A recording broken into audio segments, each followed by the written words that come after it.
عليكم ورحمة الله وبركاته. أهلا بكم في قناة كروشيه يوتيوب مع سهام البنهاوي.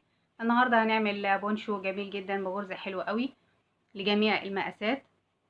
الأدوات اللي احنا استخدمنا خيط هيمالايا بيبي لوكس، واستخدمنا معاه إبرة رقم 3.5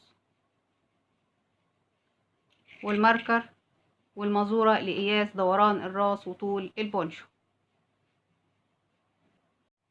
والأول مرة تشوف أعمالي ما تنسيش تدوسي على الزرار الأحمر اللي تحت الفيديو وتدوسي على الجرس عشان يوصلك كل جديد، وما تنسيش لايك، ونتابع مع بعض الخطوات.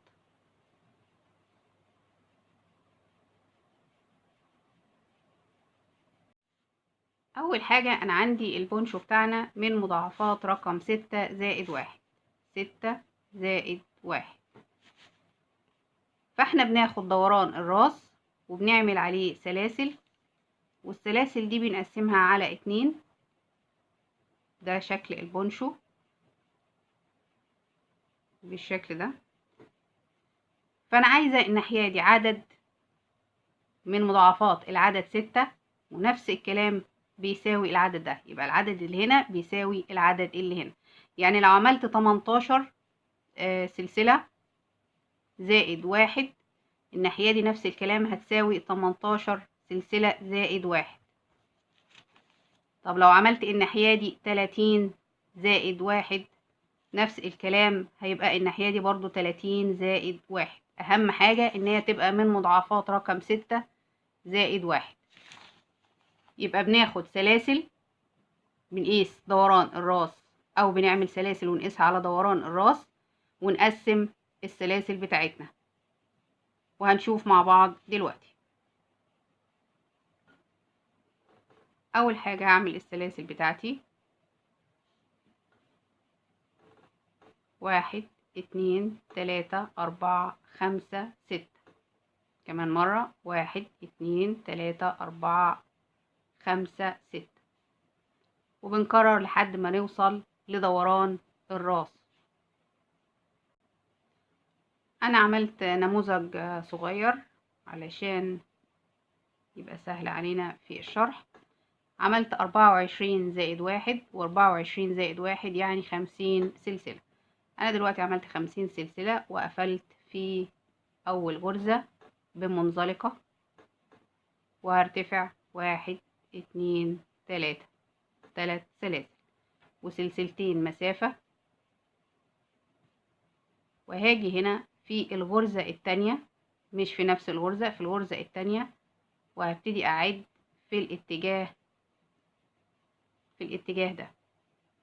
دلوقتي احنا هنشتغل في الاتجاه ده كده. أول عمود، التاني، التالت، الرابع. هشتغل 24 عمود زائد عمود يبقى 25 عمود. أنا كده اشتغلت 25 عمود، 24 من مضاعفات رقم 6 وعمود اللي هو العمود الزيادة. دلوقتي هنرتفع سلسلتين، وهنيجي في الغرزة اللي جنبها وهنشتغل عمود. دي كده الزاوية بتاعة البونشو. دلوقتي أول عمود في الناحية التانية في الاتجاه التاني، وهنشتغل برضو عمود في كل غرزة لحد ما نوصل عند نهاية السطر. في نهاية السطر هيبقى كده عندي زاويتين، الزاوية الأمامية والزاوية اللي في الظهر. أكمل وارجع لكم. وصلت لنهاية السطر، والعمود اللي احنا هنعمله دلوقتي هو العمود رقم 24، وعندي الارتفاع الثلاث سلاسل اللي احنا خدناهم في بداية السطر. ده كده 25. خدنا منزلقة في ثالث سلسلة، يبقى كده عندي هنا الناحية دي 25 عمود والناحية دي 25 عمود. هندخل في الزاوية وناخد منزلقة ونرتفع 1 2 3 وناخد سلسلتين مسافة وناخد عمود. دي كده الزاوية اللي في السطر التاني. هنرتفع سلسلتين ونيجي في اول عمود وناخد حشو، اول عمود وناخد حشو. بعد كده سلسلتين وهنسيب غرزة التانية وندخل في التالتة ناخد عمود، سلسلتين وفي نفس المكان عمود، سلسلتين ونسيب غرزة التانية وندخل في التالتة حشو، سلسلتين ونسيب غرزة التانية وندخل في التالتة عمود، سلسلتين وفي نفس المكان عمود بالشكل ده. كمان مرة سلسلتين حشو، سلسلتين غرزة حرف في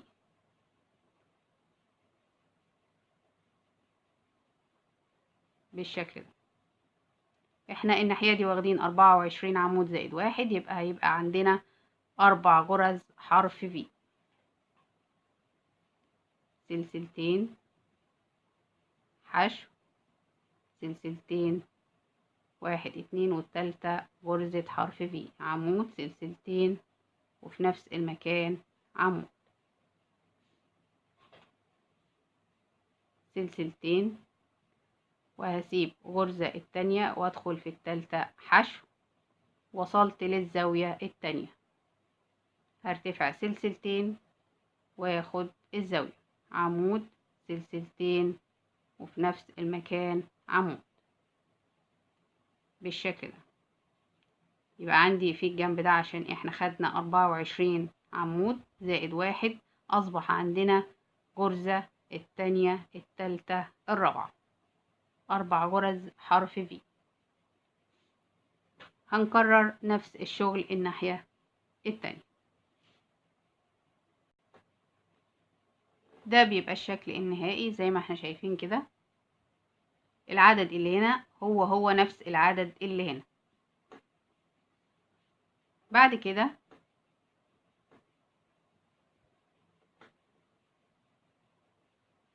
عشان نقفل مع بعض السطر، بعد ما خدت حشو في نهاية السطر هرتفع سلسلتين واقفل في تالت سلسلة بالشكل ده، وبعدين ادخل واخد منزلقة وارتفع 1 2 3 واخد عمود. بعد كده سلسلتين والف واخد عمود ومش هكمله، كمان عمود ومش هكمله، غرزة كلاستر، وبعدين اخدهم في حلقة واحدة، سلسلتين واكرر، عمود ومش هكمله، كمان عمود ومش هكمله، واخدهم في حلقة واحدة، بتبقى بالشكل ده معايا. بعد كده سلسلتين، وعندي هنا جوه غرزة حرف الفي هشتغل نفس الشغل، غرزة كلاستر، عمود ومش هكمله، عمود ومش هكمله، واخدهم في حلقة واحدة، سلسلتين، عمود ومش هكمله، عمود ومش هكمله، واخدهم في حلقة واحدة،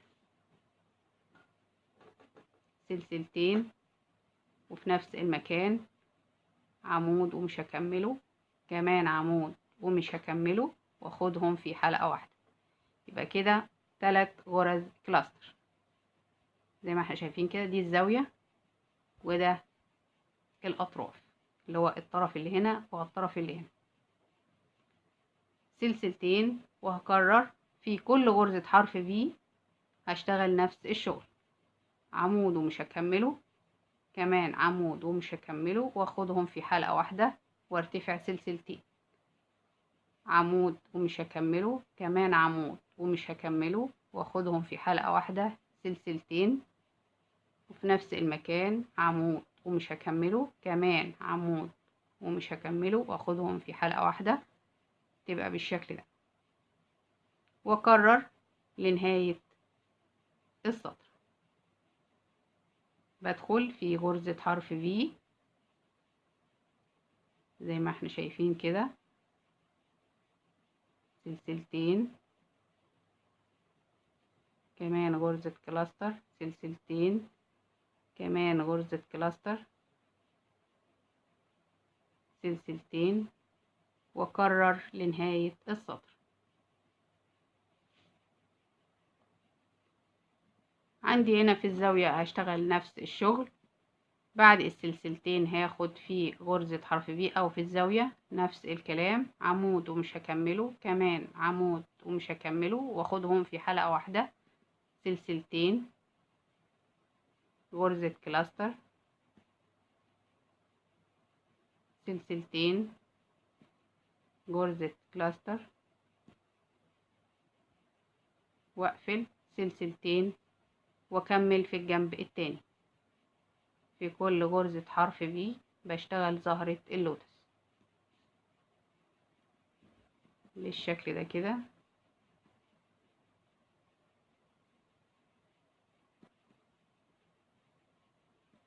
ثلاث غرز كلاستر زي ما احنا شايفين كده لنهاية السطر. وصلت لنهاية السطر وخدت سلسلتين، وهقفل في ثالث سلسلة 1 2 3 بمنزلقة بالشكل ده. ده شكل البونشو زي ما احنا شايفين كده.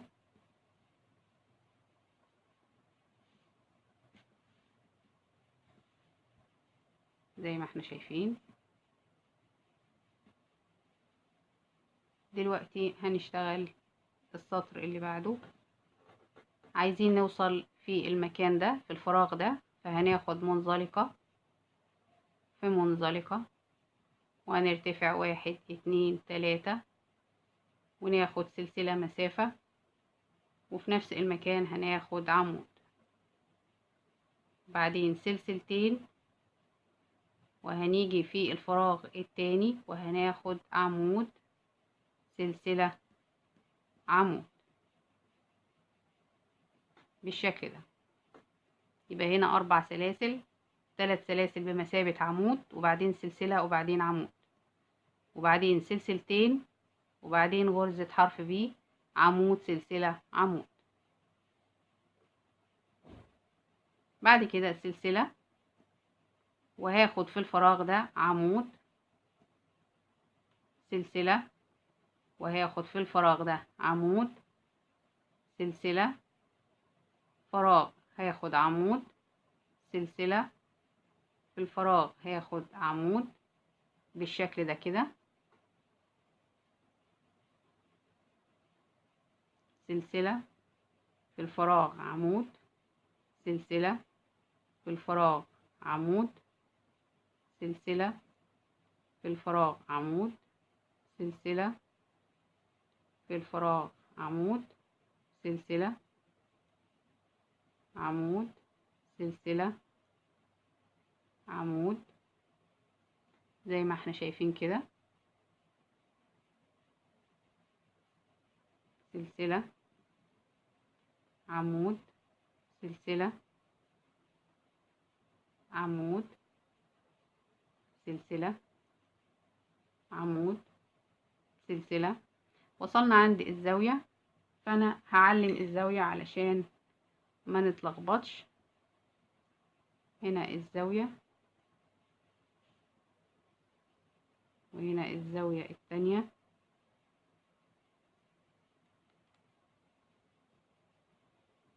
بالشكل ده. فعندي هنا في الزاوية هاخد هنا عمود، سلسلة، وفي نفس المكان عمود بالشكل ده، وبعدين سلسلتين، وعندي في الفراغ التاني عمود، سلسلة، وفي نفس المكان عمود. بعد كده بنكرر نفس الكلام اللي احنا عملناه الناحية الأولانية. هناخد سلسلة، وفي الفراغ عمود، سلسلة، عمود، سلسلة، عمود لنهاية السطر.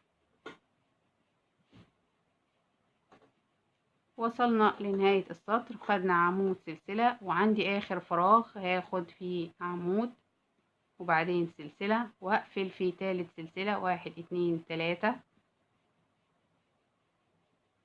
بالشكل ده.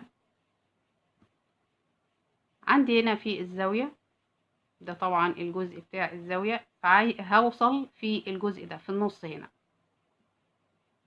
أنا عندي هنا ده جزء الزاوية، فأنا هوصل في الفراغ ده، فهاخد منزلقة في السلسلة وبعدين منزلقة في العمود وبعدين منزلقة في الفراغ، وارتفع 1 2 3 واخد عمود جنب الثلاث سلاسل وبعدين سلسلتين وفي نفس المكان 2 عمود 1 2 زي ما احنا شايفين كده. خدنا 2 عمود سلسلتين 2 عمود. بعد كده عندي هنا في اول عمود هاخد عمود وفي السلسلة عمود وفوق العمود عمود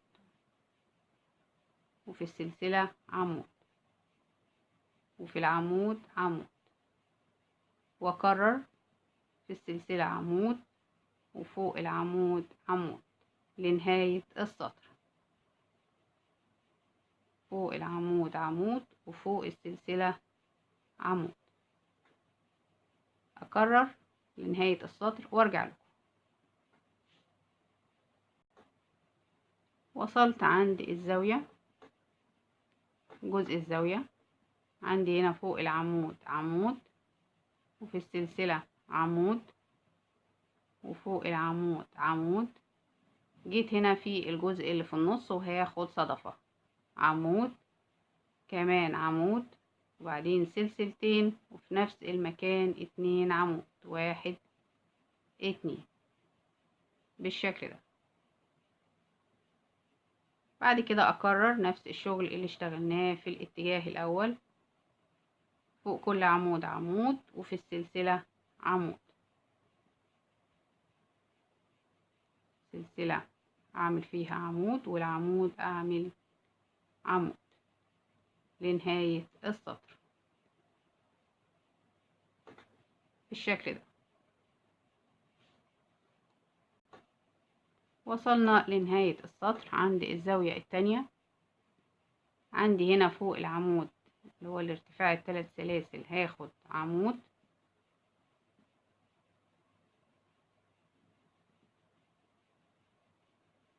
وفي السلسلة عمود وعندي في العمود التاني هاخد عمود. ده المكان اللي خدنا فيه المنزلقة. بعد كده هنقفل في 1 2 3 تالت سلسلة زي ما احنا شايفين كده. ده بيبقى شكل البونشو. بدأ يتكون معانا. احنا دلوقتي عملنا سطر العواميد اللي هو اول سطر. بعد كده هنعمل السطر اللي هو التاني اللي هو غرزة حرف في.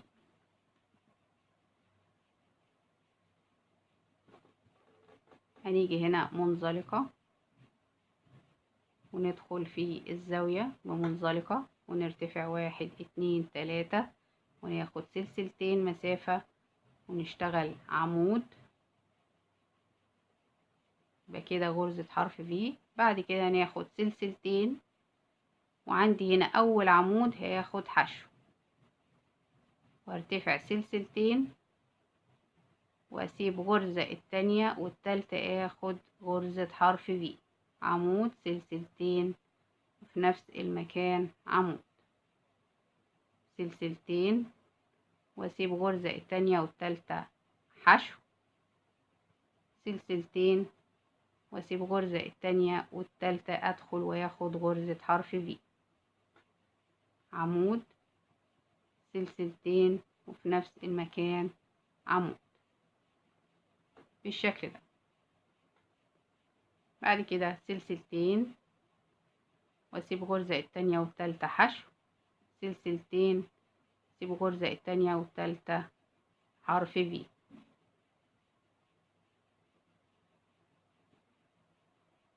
سلسلتين، 1 2 3 وفي التالتة حشو، 1 2 1 2 وفي التالتة غرزة حرف في بالشكل ده زي ما احنا شايفين كده. ده تكرار للسطر التاني، وبنكمل لغاية لما يوصل عند الزاوية. وصلنا عند الزاوية، وهسيب غرزة التانية والتالتة اخد حشو، سلسلتين، وفي الزاوية اخد حرف في، عمود، سلسلتين في نفس المكان، عمود، سلسلتين، واجي هنا اخد في اول عمود اخد حشو، يبقى بالشكل ده. هنلاحظ حاجة، احنا هنا ابتدينا ب4 غرز زهرة لوتس. في السطر اللي احنا اشتغلناه دلوقتي اصبح عندنا 6، 1 2 3 4 5 6. فاحنا في كل مرحلة بنزود زهرتين لوتس على كل ناحية، يعني زهرتين الناحية دي وزهرتين الناحية دي. دلوقتي هنكمل سلسلتين وهنسيب غرزة التانية وندخل في التالتة غرزة حرف في بالشكل ده، ونكمل لنهاية السطر. وصلنا لنهاية السطر وارتفعت سلسلتين بعد غرزة حرف في، وعندي هنا 1 2 وفي التالت اخد حشو، وارتفع سلسلتين، وعندي هنا في تالت سلسلة 1 2 3 اخد منزلقة، تبقى بالشكل ده زي ما احنا شايفين كده. نفس الكلام الناحية التانية.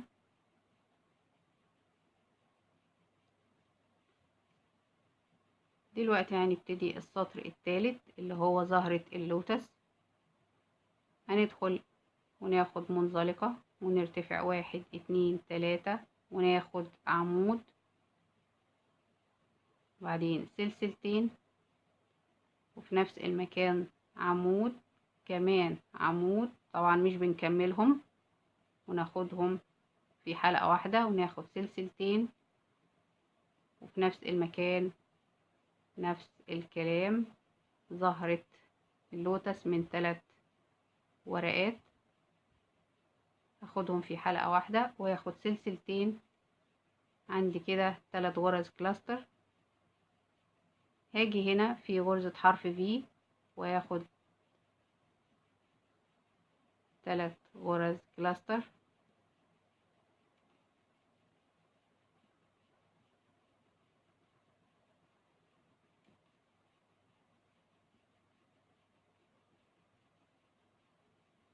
بالشكل ده، ونكرر في كل غرزة حرف في 3 غرز كلاستر.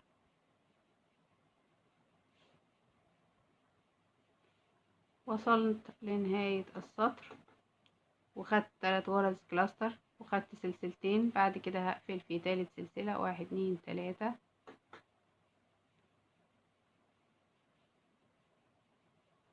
بمنزلقة، وهدخل في الفراغ ده هاخد منزلقة في منزلقة وارتفع 1 2 3 وسلسلة مسافة في نفس المكان عمود.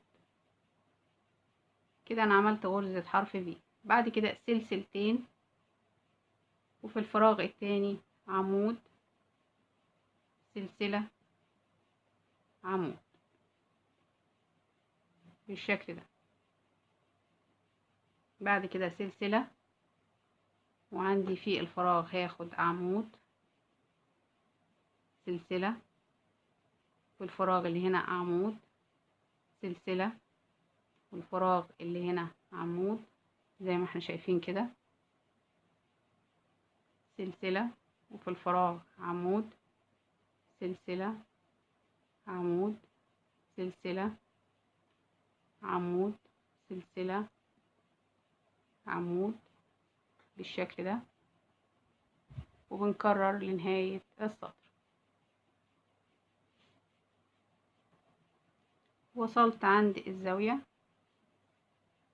طبعا بتحطي ماركر علشان تعرفي الفرق بين الغرزة بتاعت الزاوية والغرز العادية اللي على الأطراف. بعد ما خدت عمود سلسلة هاجي هنا في الزاوية وهاخد عمود سلسلة، وفي نفس المكان عمود، سلسلتين، وهاجي في الفراغ التاني عمود سلسلة عمود بالشكل ده. دي كده غرز الزاوية. بعد كده سلسلة، وفي الفراغ عمود، سلسلة، وفي كل فراغ باخد عمود، وبين عمود والتاني باخد سلسلة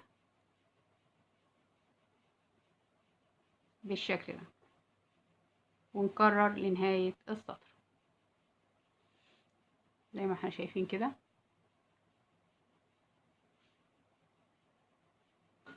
وصلت لنهاية السطر. بعد ما خدت عمود سلسلة هاجي هنا في 1 2 3 تالت سلسلة بالشكل ده. بعد كده هناخد منزلقة في منزلقة في منزلقة علشان نوصل للنص بالشكل ده. بعدين نرتفع 1 2 3 وهاخد عمود، وبعدين سلسلتين، وفي نفس المكان 2 عمود، غرزة صدفة، عمودين، سلسلتين، عمودين. بعد كده عندي هنا في اول عمود هاخد عمود، في السلسلة عمود، فوق العمود عمود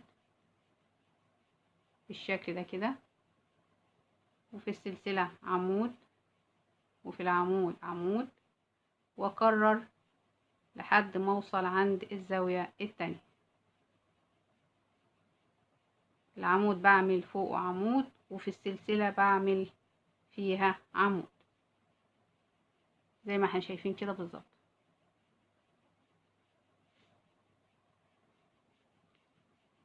وصلت عند الزاوية، طبعا احنا معلمين الزاوية بالماركر. هنيجي هنا فوق العمود هناخد عمود، وفي السلسلة عمود، وفوق العمود عمود. هاجي هنا في المنتصف واخد صدفة، عمود، كمان عمود، وبعدين سلسلتين، وفي نفس المكان 2 عمود بالشكل ده. بعد كده هنكرر العمود هنعمل فوق عمود، والسلسلة هناخد فيها عمود بالشكل ده.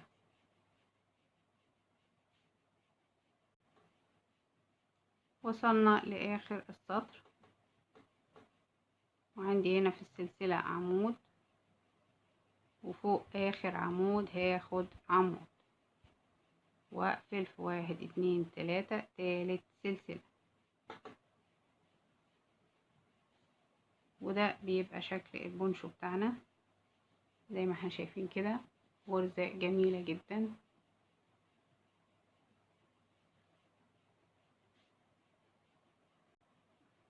انتي بتكرري الخطوات اللي احنا قدمناها في الفيديو لحد ما بتوصلي لطول البونشو المناسب. ولو حابة كمان تعملي لها هاي كولة، بتشتغلي عواميد، سطر عواميد، وبعدين تشتغلي غرزة عمود امامي وغرزة عمود خلفي لطول الرقبة اللي انتي محتاجاه. وبكده الفيديو بيكون خلص معانا. ولأول مرة تشوف أعمالي ما تنسيش تدوسي على الزرار الأحمر اللي تحت الفيديو، وتدوسي على الجرس عشان يوصلك كل جديد، وما تنسيش لايك، وما تنسيش شير عشان الكل يستفيد. واشوفكم إن شاء الله في فيديو جديد. مع السلامة.